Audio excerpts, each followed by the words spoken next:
Hi, beautiful people. Welcome to the One Freedom Formula. Today, I have Bambi with me. This woman is extraordinary. Like, just the sheer fact that she has 6 children and 13 grandchildren, there is a lot to learn about freedom there and life. And then she's also author of 2 books, writing a 3rd one.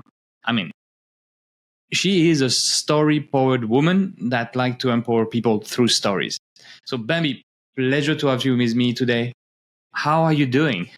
I'm with good. all of that? Now that I know that we're 12 hours difference and I don't feel bad that it's 9 o'clock at night here, thinking that you were like trying to just do me in, so I'm glad to find out it wasn't the reason. Yeah, no, I know. That's like United States, Indonesia, that's a bit of a time difference. Like people can see this is actually now not. That I know that, now that I know that, I'm fine.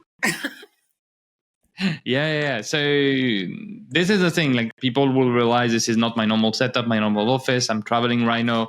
I still want to do the podcast because your story is great.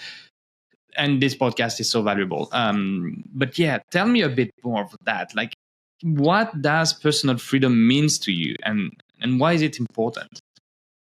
I think that personal freedom, when you ask me these questions before the call, personal freedom is getting to know who you are, understanding your purpose, understanding your destiny, understanding why you were created. And once you understand that, there's freedom in being who you are. I had to figure that out with my name. As you can see, I have a different name, and I had to figure that out and go on a journey of who I was and why I was named Bambi, and take away the negative part of my name and realizing that my name meant holy child. So once you realize who you are and your destiny and your why, your purpose, I think that gives you freedom to be who you were always created to be. Oh yeah, let's speak about name. So my name, Vivian, in Asia, there is a lot of women that took it. The problem is they don't know the proper grammar of that name. The Vivien is masculine. Vivian is feminine. Vivienne is feminine. So a lot of people actually believe that I'm a woman the first time they see my name. I had to admit, I was surprised that there was a male that was going to sit in front of me with a beard and a mustache. I was like, that's not what I was expecting. And my wife is called Reski, which in Indonesian is generally a male name. That's funny. Wow, that's interesting. With my name, the name Bambi, is a Walt Disney deer also. And the Walt Disney deer was a buck. Mm-hmm. Was not a female, was a buck. So when people, but only Bambis are named, only women are named Bambis. But once you get to know who you are, there's so much freedom in who you are. Yeah. Well, my name has actually a really specific meaning because Vivien mean the life is coming. Wow. So yeah. That's awesome. And I name my soul Isle, which mean angel. That's awesome. Yeah, I just think that if people would get to know who they are, and the first way to get to know who you are is through your name and understanding the characteristics and things like that about your name. And you begin to walk in freedom once you get to know who you are. Yeah. This is the thing. Names, they are so much more than just the way we are called. Absolutely.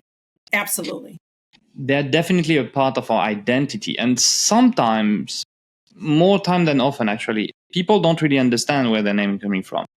So 12, 13 years ago, I came to Taiwan for the first time, lived there for 1 year.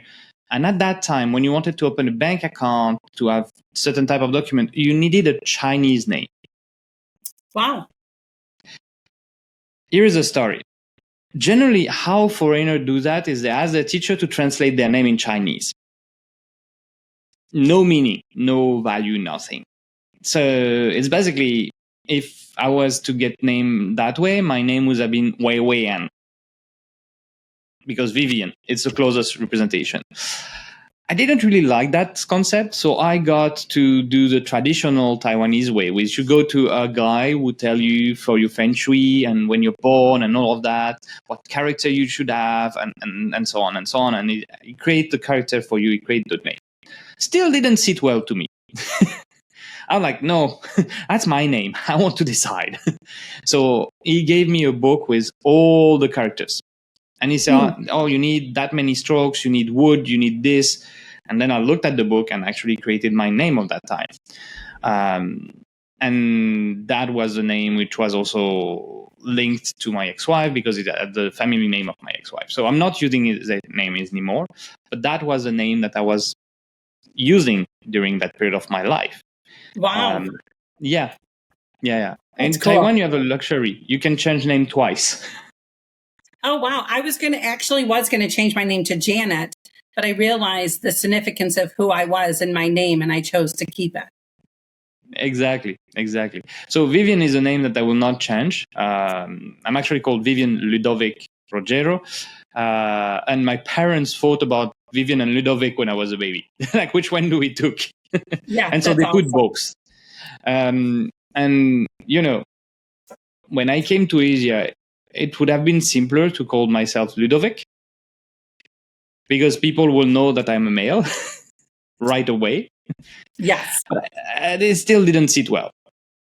Vivian is a beautiful name if you know the etymology of it, if you know where it's coming from. And I have made my peace a long time ago of people like, Absolutely. oh, you're a man. Yes, Yep, I am. absolutely. I have a beard and everything. And I was born a man. That's funny. Yeah, it is funny. But going to freedom, I'm thinking about it.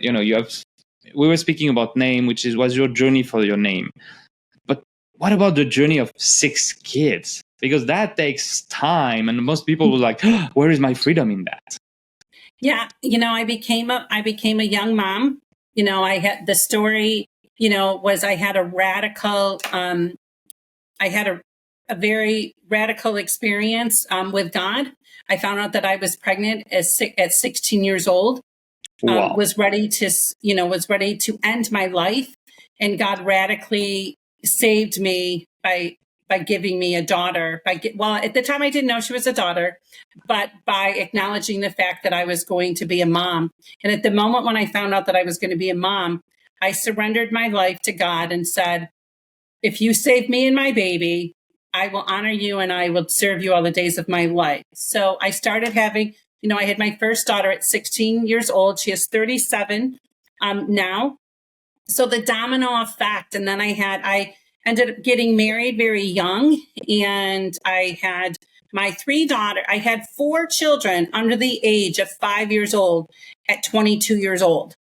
Wow. And when I had my 4th daughter, I began homeschooling my oldest daughter. So I've spent 27 years homeschooling my kids. And then when I was 28, I had my identical twins. So at the age, from 30, I had my children between 20 and 30, in my 20s, my 30s. I was a very intentional mom. I didn't leave anything to chance, so to speak. I wrote down a vision and a purpose for each one of my children's life.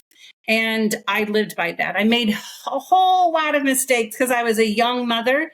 But I did have a purpose and there was a plan, and I didn't want to leave anything to chance. That I wanted my children to grow up to make sure that they were children, they were adults that would be good citizens, for their country and serve well, and that they would be an asset to our country instead of a liability.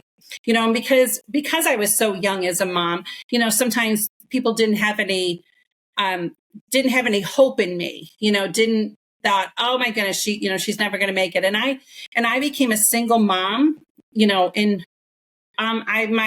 became a single mom when I was 27, 28. I became a single mom, and then I remarried again. And then that relationship ended as I was a victim of domestic violence. And I walked away from all of that, and I raised my own children. And at that time, at that time, my twins were born. I had identical twin boys, and I did not want to do anything to have any kind of state help or anything because I was raising men. I felt like I wanted to raise men that knew that they needed to provide and they needed to protect. And I felt like if I became a statistic on the government help, I felt like I wasn't giving my sons the ability to be able to know that they were to provide for their family. So we were very poor, and didn't have a lot of money, but I did my best to be able to raise them, that they would be great people for our society. So I did spend 27 years homeschooling. I homeschooled 3 out of the 6 children all the way through. My 2 boys went into the military at 17 and served our country, and I still have one has left serving the country, and he is going to college and things like that. But I do have another son that is still serving our country, and then I have a son-in-law that is serving our country. Wow. So I just became an intentional mom. I thought, parenting, I didn't want to leave anything to chance.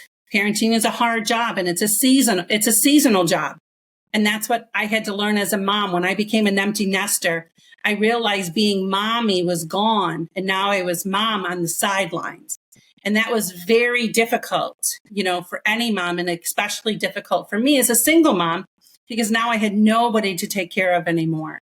But God has been faithful, and I see, the fruit of my labor, and realizing that the seeds that I planted in my children's lives have now become orchards from them to feed off of. Yeah, that's beautiful. And after, as you say, this is a season, because when you become a mom, that or a father, doesn't matter. It takes a big part of your life. Then you have the empty nester problem, where you're like, okay, I need to reinvent myself again. But then you have the grandparents, which is like, ooh, 13 grandchildren's going all around. That's also takes some space in your life. Absolutely. I do have 13. I have 10 grandsons and 3 granddaughters. One of my grandsons, Isaac, did pass away hours after he was born. Sorry. But, God has been faithful, and we'll never know the reasons why at this point in time. But, it is what it is. And we just continue to go forward. So yes, I do have 10 grandsons and 3 granddaughters. They are amazing. And I just am really thankful that I get the opportunity to be a Nana. I became a Nana at 40 years old. So it was kind of like, if anybody knows the story of the Israelites, they struggled for 40 years and everything, and then they came into the promised land. I came into the promised land at 40 and had my first grandchild at 40. So that was worth it. Well, it's amazing, because when you have a grandchild so young, you have like so much time with them. Yes. So much time. For me, there's definitely a lot of more time that I have. I don't see them all the time. I do see 2 of them more than I see the rest of them. But yeah, you have more time. You sit down more. You relax more. You enjoy the process more. I'm not parenting anymore, so I'm not training anymore. So I'm not having to make sure that I'm raising the next generation. Now I can have fun.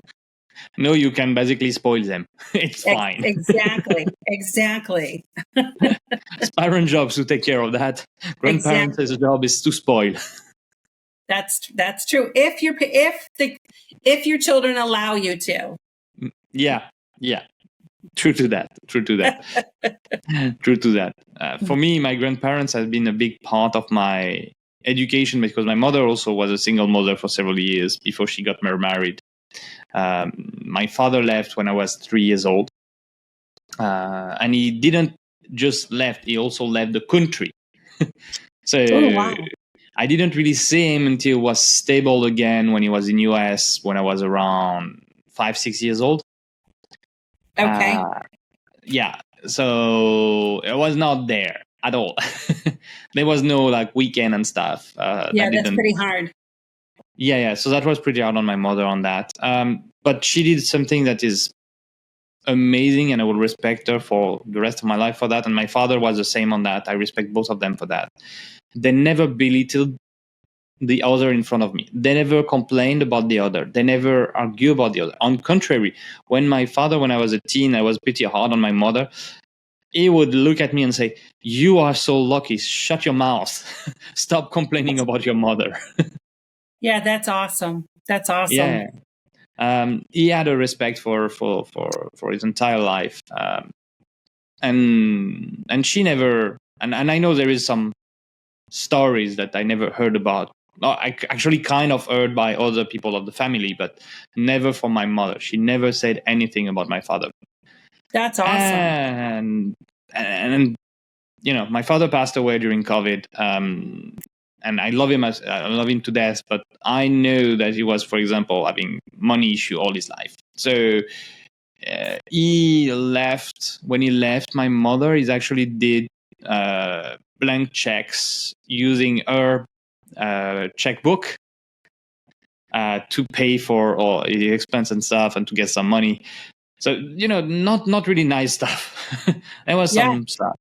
And so through the life, there was 2 or 3 incidents like this after the divorce, but never ever I heard her complain about it or say anything to me about it. And I think that's one of the most respectful behavior as a parent, because it is hard. Like, let's be honest, it is hard. I'm like, my ex-wife and I don't have the best terms. Like, we had a really tough divorce. Still, I'm never gonna say anything bad about her in front of my son. Yeah, that's awesome. Because that's awesome. It is not about him, it's about the relationship between my ex-wife and I. The kid doesn't deserve, like, you have brought a kid to life. The only thing you can do is at least, be there, take care of them, and be sure that they grew up in the best possible environment in terms of all of those kind of things. It doesn't need to know that. It doesn't need to have that. Maybe when it was like 21, 30, or if one day he looked at this podcast, he will know. But I will never gonna say anything in front of me about the mother in a bad way.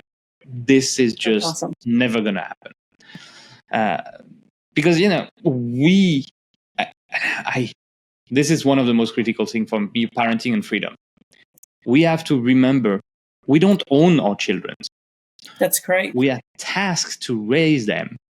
We're given them to raise them, so they can have a life. They can grow as you said, good human, valuable human for society, or whatever definition we want to give them on that, with values, a person of values, let's say it that way. And so if you look at it this way, parenting also,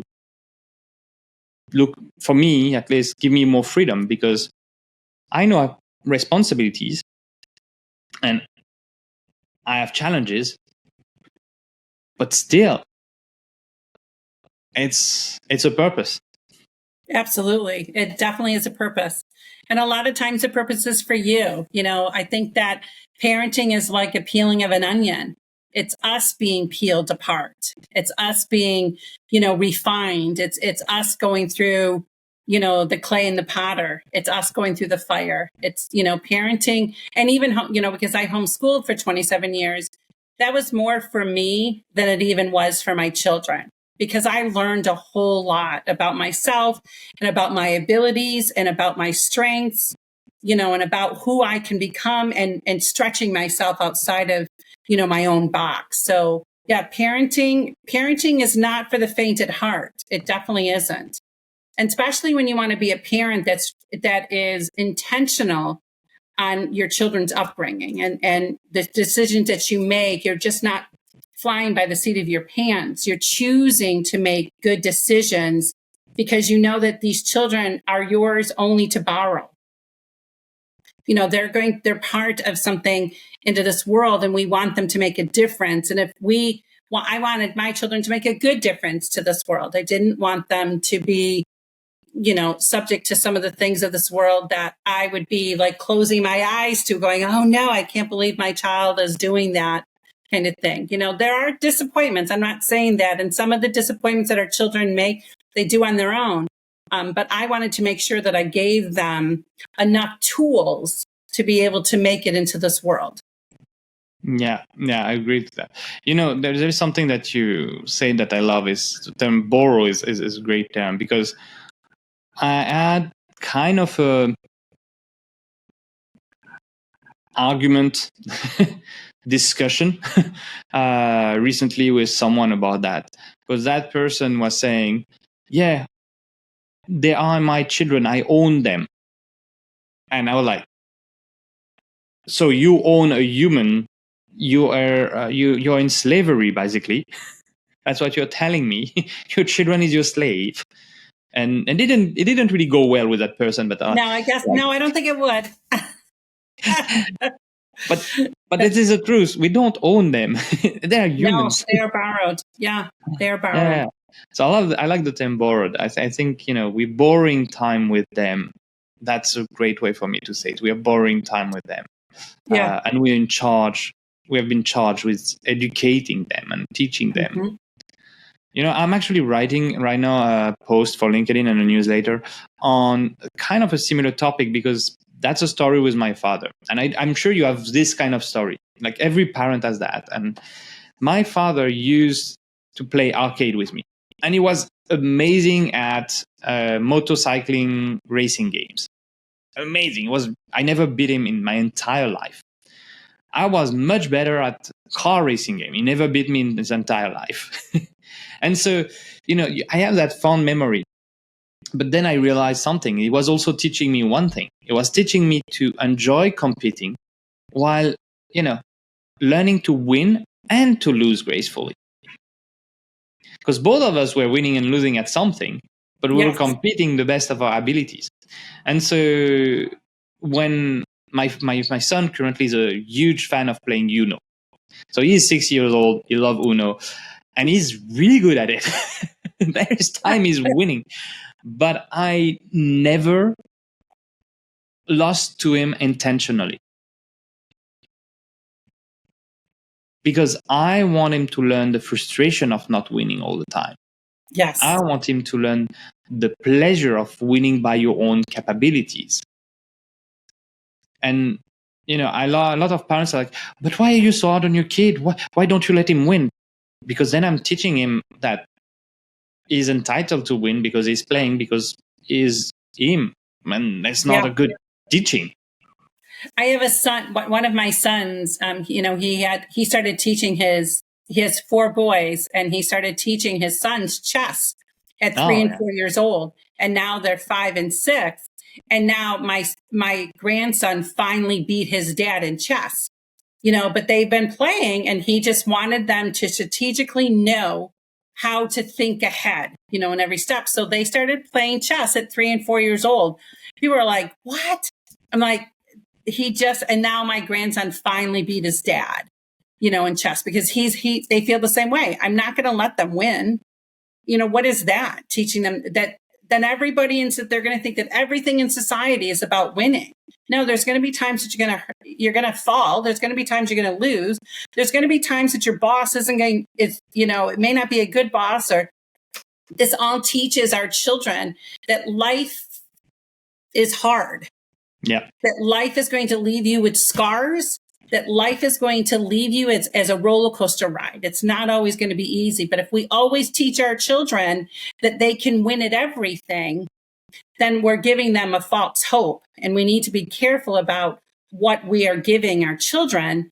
That false hope goes a long way. That's why we have a society where the kids that have grown up with an entitlement. Because they didn't parent, my generation, that our parents made all those mistakes. So then we came in and we became parents, and we wanted to do everything. In my generation, my parents didn't buy us a car on our 16th birthday. So when we had children, we're like, we've got to do this. We got to do that. We have to buy them a car. We have to buy them this. We got to pay for their schooling. And I think we just built an entitlement. Mm-hmm. And in that, we didn't give our children freedom. We actually created bondage. When you're talking about freedom, we've actually put our children in like a noose, and we tighten the noose on them by not having them have to go out and to do things. I don't think that like in the America, I don't think that the college debt would be as high as it is if we would have not had our children go to college when they weren't ready. In their first year of college, they're spending all this money and they're not, and parents are taking in loans and things like that. And the children are walking away with degrees that aren't even going to be helpful in society, but they have $100,000 degree. We just created bondage. We didn't create freedom, for our children and for ourselves when you're talking about freedom. Yeah. When in the early age of life of a kid, before 7 years old, there is a lot of the brain that's actually changing and process, and this is like the core foundation period. And one thing that I was discussing with a psychologist on that, and she said something really true. If you want your children to grow properly in life and to be resilient, let them do dangerously safe things. So, like in a safe environment, you want them to do those dangerous things. Like, for example, you want them to play with sand. You want them to grow up a tree and fall, and if they hurt themselves, it's fine. You're there. It's like this way we have, and if you go to some country in Asia, it's even worse than in United States and Europe for that, where the kids can't do things that are unsafe. They can't do things that are a little bit dangerous. They can't go out of the norm. That's not possible for them. And so those kids, well, they don't have the capability to be resilient to things. Yeah. One of the things that you learn in Taiwan as a kid, really small, they teach you earthquakes. Because in Taiwan, there is a lot of earthquake. There is a lot. And it's inevitable. You cannot do anything. So they know that it will happen. They know in your life you will have several of them, and it's painful and it's difficult. So how do you behave? And so they put you into this earthquake chamber, which is like a classroom, but it shakes. And you reproduce how earthquakes are. So the kids, they go into that, and they go into this unsafe machine, which is a safe environment for them. Nothing will happen to them, but it reproduces something that is deeply unsafe, because the earthquake is deeply unsafe. And so they get used to, okay, this is unsafe, but I know the safe behavior to protect me. This is difficult and painful, but I know how to behave in front of it. And so if you go, then my parents came to Taiwan, the first thing that they were worried was like, what about the earthquakes? I'm like, it's fine. Yeah, but the other day there was like 1,000 people died. Yes, in old building, in a specific case, in specific, like they were in the, it can happen. There is more people dying from car accident than by earthquake every year. Like if you take the statistics, every year there is more people dying of car accident than there is from earthquake. So basically, when you take your car, you have more chance of dying than you have chance of dying on an earthquake. Wow. Yeah. Yeah, that's insane. You have to relativize everything. So same for kid. If you take a kid and he go up the tree and fall, well, he might break an arm. It might have bruises. He won't die from it. Right. But he will learn, oh, I should not do that because this is painful. Yeah, or if I do it, I know how to do it properly. Exactly. One thing that shocked everyone was to tell that story. But my father, when I was around 1 year old, I was starting to crawl everywhere. And they had this oven, but this old type of glass door oven, which was not isolated. So the heat will go outside and the glass will be really, really hot. And so he didn't want me to burn myself. He came, he took my hand and he put it close to the door, close enough so that I can feel the heat, but not close enough so that I can burn myself. And he said, hot. He did it again, hot. And a baby is not stupid. He can feel it's hot. Right. Can feel he doesn't like it. Yeah, exactly. I never burned myself on that oven. I never burned myself from a flame until I worked into professional kitchen where like some equipment and rushing and all of that. Right. But I never burned myself otherwise in my entire life. Yeah, that's awesome. Yeah, Because they exactly. taught me this is dangerous. Exactly. And when you look at you have six children, 13 grandchildren.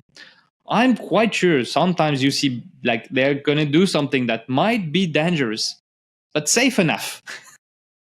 Yep, absolutely. We've had those opportunities in those days. Not so much anymore, but I do have a son in the military, so and a son-in-law. So there are some dangerous things and that are coming that we don't know about, but I grew men. I didn't grow pansies, so I'm okay with that.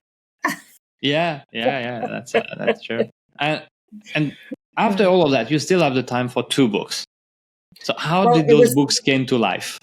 Well, it was definitely seasons. I wrote a lot when I was young, but it didn't come into fruition until I was in my 50s. Because I was home taking care of children, so I didn't have that time. And I do tell women that all the time, you don't have to do everything at once. You don't have to think that everything has to be done. Life is about seasons.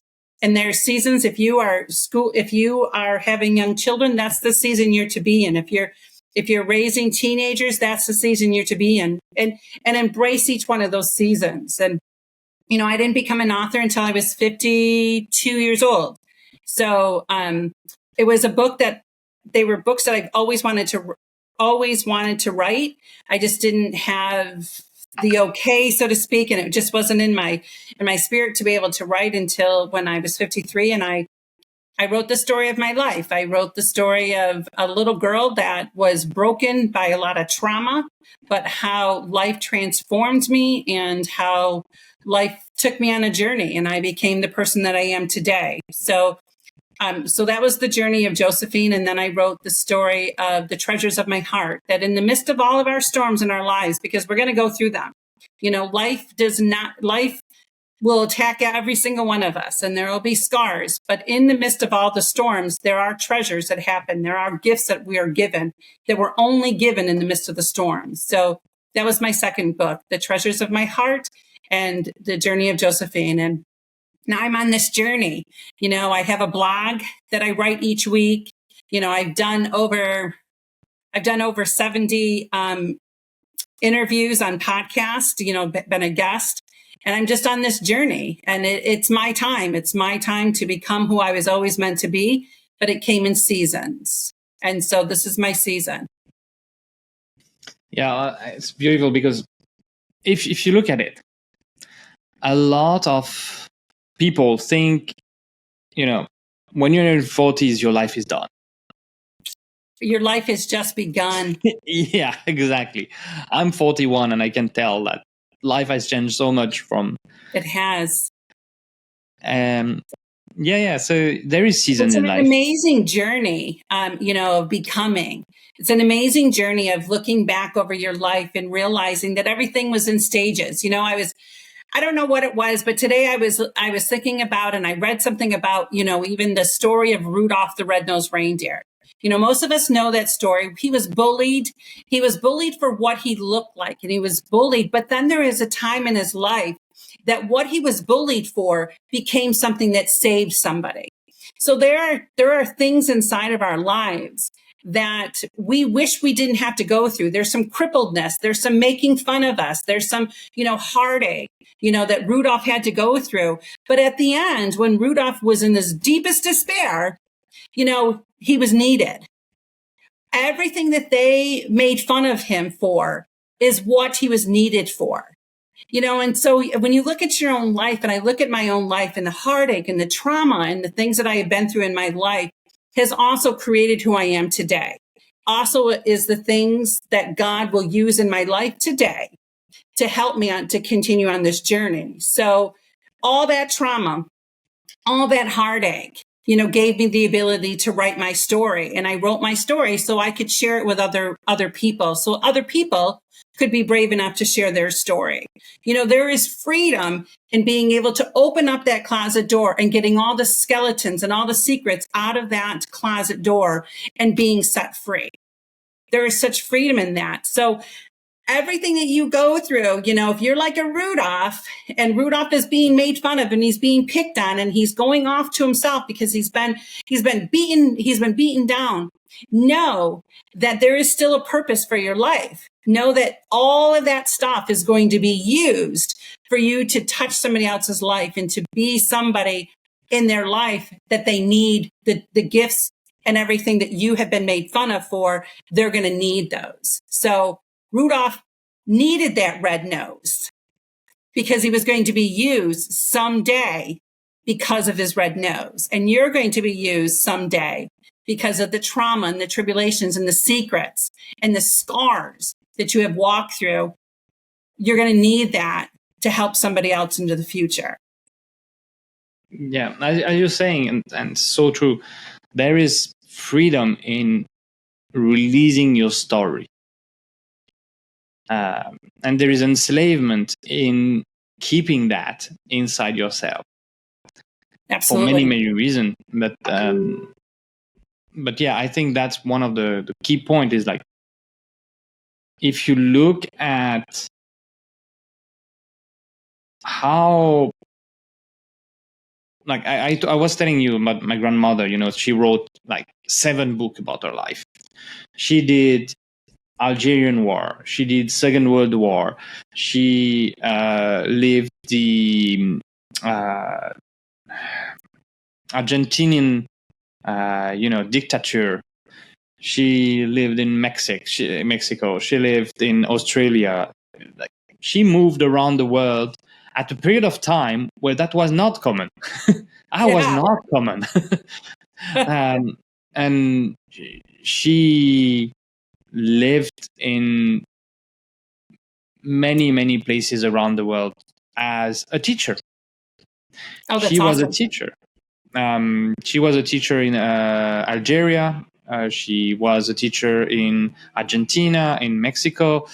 When she came back in France in her latest year, just before I was born, she actually became the director of a school in Rouen, which is in the east of France, west of France, where she transformed the school to be about music. Wow. So she was encouraging children, and it was young children, it was primary school, to learn music, because for her, a big part of her freedom when she was a kid was going to see opera and concert with her grandmother on the weekend. They were really, really poor, so they would like once a month go to the opera because there was a way to buy cheap tickets to go there. And so music was her freedom. And she still, at 90 years old, go to concerts several times a year. That's so awesome. That's awesome. That's incredible. But so she wanted other people to have that freedom. So she taught some people. And some of her students, until this day, so we're speaking before I was born, so more than 40 years ago, until this day, still write letters or invite her to some of their concerts when they're in France. One of them is world-renowned pianist. Another one is Orchestermeister. Like crazy successful people, but not all of them continued in music. Some of them just, do something else and were quite successful. But she wanted to give them the knowledge and freedom of music. And I think awesome. We all have something to give away, as you say. We all have our own story. And one of the things that I didn't say during the introduction about you is that you actually work with people on story building, on writing their own story out. Yes. And I think, because there is freedom, I actually, have these new t-shirts that I sell in bumper stickers that say, "Our story, your first aid kit." Because every single one of our stories is made for the other person that's looking behind us. As authors, I don't write my books. I don't write my story because I'm going to read them.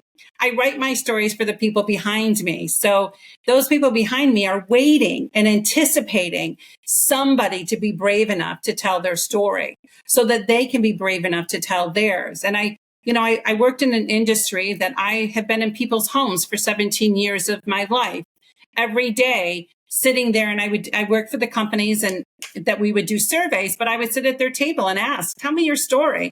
And some of the things that I heard, would break your heart. Other things that I've experienced were very difficult, but it also gave me an empathy, for people. I may look at life one way, but when you hear somebody else's story, it just gives you a little bit of peace into your own life. Stories do heal. I have to realize that my story is I'm plowing the field for others to be brave enough and courageous enough to tell theirs. Because my generation, we lived in a time that we didn't share our stories. Whatever happened in our house, it stayed in our house. You didn't reveal the fact, that there was trauma going on in your house. But now we live in a society today that people are allowed to tell their stories. I think that we've gone too far. In some aspect, we definitely have gone too far. But in the other thing, I think it's because we were so broken within our homes and we had no way of telling of our trauma. And I think that's why it has gone to the extreme. But if we would know that every story that you hear and every story that you're part of is healing for that other person. So when I did when I have my new t-shirts, it says my story, your first aid kit. It's not my story because you're going to be wearing the shirt. So people are going to ask, hey, what does this mean? And it gives you the opportunity to be able to tell your story. And then it gives that person the opportunity to be able to tell theirs. And then it gives you the opportunity to lock arms together because you're no longer by yourself anymore. Because our trauma and our stories, we're not islands. It's a community of trauma. It's a community of pain. It's a community of hurt. But if we can't be brave enough to be able to tell our stories, then we're not brave enough to heal. And so I look at it as the opportunity that I have been given to be able to tell my story. All of us, if you look at the whole story, if you look at the process of how an oyster, creates a pearl, it creates a pearl with inside of the shell through distress, through parasites, through sands, through the waves. And then when you open it up, after it's gone through all of that kind of stuff, after it's gone through all that trauma, you open it up and you see this beautiful pearl. I think that my trauma, I don't need to stay there. My trauma, though, has created a pearl within inside of me. My trauma has created something beautiful because the ashes of my life have turned into something beautiful. It's kind of like the caterpillar. The caterpillar was hatched to be a butterfly all the time. But the caterpillar had to go through the process. And then the caterpillar had to be locked up in a chrysalis. And I think that he had to be locked up in the chrysalis because he had to be told all the time, you're a butterfly, you're a butterfly, you're a butterfly, because he had the mind of the caterpillar.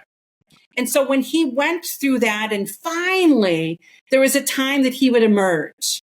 There was a time that all of that darkness, everything that he was going through was going to emerge into a butterfly.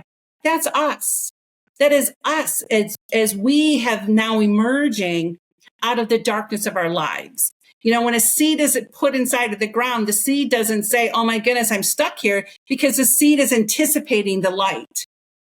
And if we can I'm anticipating in my life and the things that I have been through and the stories that I have heard and the trauma that I've been healed from, I'm expecting the light. I'm expecting me being emerged. I'm expecting to open up to be an oyster. I'm expecting to open up the chrysalis for me to be a butterfly. And I just hope that people have that freedom to be able to do that for themselves. Well, you're kind of anticipating, because we're quite close to the end of the podcast. You're kind of anticipating my question, which is like, what is one thing you want more people to know about freedom? I think that's pretty clear. That's pretty clear. I want you to know that when you look in the mirror in your life, every day that you look in the mirror, I want you to know that you are your own superhero. I want you to know that you don't need to hang on to Batman and Superman or Wonder Woman or Catwoman. You can hang on to yourself because you survived your stories. So I tell women all the time, put that cape on that cape has been fitted for you because you have survived and thrived in your story. And if I can walk away with anything, I just want people to have the freedom to be themselves, the freedom to not have their trauma dictate the rest of their lives. Your trauma was only meant to be a tool for you to become who you were always meant to be. Well, you're answering all the questions, which is basically what we wish more people to know. Okay, you're your superhero. What you people forget about other superhero and focus on yourself. And the last one, which is like, what's your freedom advice? It's pretty clear. Be your superhero. Yes, absolutely. Use your and don't get stuck. You know, guess what? Your 8-year-old self, your 12-year-old self, your 14-year-old self, they survived all of that trauma for you. We don't have to keep going back there and reliving it. They already survived it for you. They've moved on, and they moved on to be you. They moved on for you to be able to thrive. And your younger self keeps telling you don't need to go back there. I already fought that battle for you. But now emerge in who you were always created to be. That's an interesting point of view, because a lot of people that I speak with was like, no, you need to, do this child processing, child trauma, going back to your child, heal your child. And you're like, no, your child is fine. My thing is that it's not that, and I don't ever want people to think that, I had to go through a process. I had to go through healing. But once you do that, stop going back. Stop going back. And, because you're not there anymore. Stop going back and using that as an excuse for you never to write the book that you have burning within inside of you. Stop going back and not being able to write that song that you were created to sing. Stop going back and allowing that to take your freedom away from you and you're stuck. Stop going back and allowing that to have you live in bondage. That happened to you, yes. And my abuse and my trauma that's happened to me has happened to a whole lot of people. I was sexually abused and sexually assaulted. Well, that's 2 out of 5 girls that's happened to. So what am I going to do? I'm going to sit there and stay there, or am I going to use it for a purpose? Am I going to use it and say, yeah, this happened to me, but it also has created me to be the person that I am today? I'm not saying that there's any excuse for anybody's behavior and what they have done to me, but I'm not making them be my excuse. They're not my excuse for not living. I choose to live and choose to become. Yeah, that's a big difference between, using them as an excuse and excusing them. Absolutely.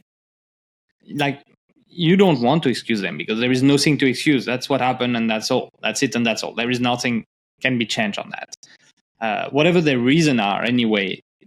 At the end of the day, and I know I will shock people when saying that, but at the end of the day, whatever the reason were, it doesn't matter. It doesn't matter because it's not about you. Yeah. And you can't go, and if it did matter, what are you going to do? You can't go back there and change it. You can't, there's nothing I can change of people violating who I was as a child. But I sure can look in the mirror and become something that would never be violated again. I can become something that didn't take my joy away. For a moment, they hurt me, but joy comes in the morning. It is time to rejoice. It's time to live my life. I'm going to give up living because something happened to me at 5 years old and 10 years old. I'm going to begin to stop living because of that. No, I don't want them to have that authority over me. I want to be able to look in the mirror and say that I have become the person I was always meant to be. I want to be able to look in the mirror and say that for such a time as this, I was born. I want to be able to look in the mirror and know that I have taken the ashes of my life and we have rebuilt it. Because we all go through ashes. We all go through scars. You're not leaving this earth without any scars, and neither am I. So why not do something about it? Why not live your life to the fullest and not let anybody take from you anymore? It's such freedom to be able to do that. It's freedom to be able to let yourself live. It's freedom to say, you know what? I'm never going to say no. I remember I read this motivational speaker and she does the 5-second rule. If you Mel don't Robbins. go, yes, Mel Robbins, don't go to 6 seconds because your brain is designed for fear. Your brain is designed to stop you from doing something, and it happens on the 6th second. So don't do that. Like, so I went on I skydived at 49 years old. Stupidest thing in all the world that I've ever done. But it was the best thing that I did because I didn't say no. I love skydiving. I used to do it, and I have a fun story that will show you something incredible about that. I was in a plane going up, and the plane for skydiving, you know, there is no door. So I was sitting on the side where there is no door. That was my first time skydiving. And, you know, I'm not the most outrageous, expensive guy. I'm pretty chill, pretty, like, for people who know in my daily life, I'm pretty, like, set and half introvert, extrovert.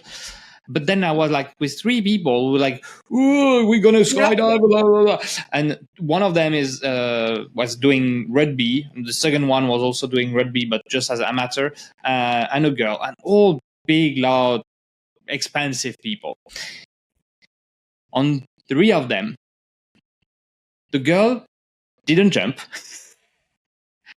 One of the guy was white as hell during the ascending, and the other tough guy was not really tough anymore. And me chilling next to the door, looking and being really happy about it. And when I jumped, I was like, "Let's go!" I loved it because I did not like it, but I'm glad that I did it because it's about living. Yeah, but for me, I loved it because this is an experience that, like, you know, this feeling that you have when you see the world from that height. And then when you jump, you don't feel your weight. You don't feel anything. You're just peacefully, silently going down. Oh, I didn't think I was silent. I'm so glad that you had a great experience. I'm so glad. I'm just trying to give you the example that I went by the 5-second rule. Yeah. If anybody asks me again, I will wait 6 seconds and say no. Well, you know, you can do something else. Like a friend of mine has invited me, and I didn't do it yet, to go to Australia to do shark diving. Oh, okay. This one, I do the 6-second rule. I'm like, maybe not. Yeah. Or not yet. Just live life. You know what?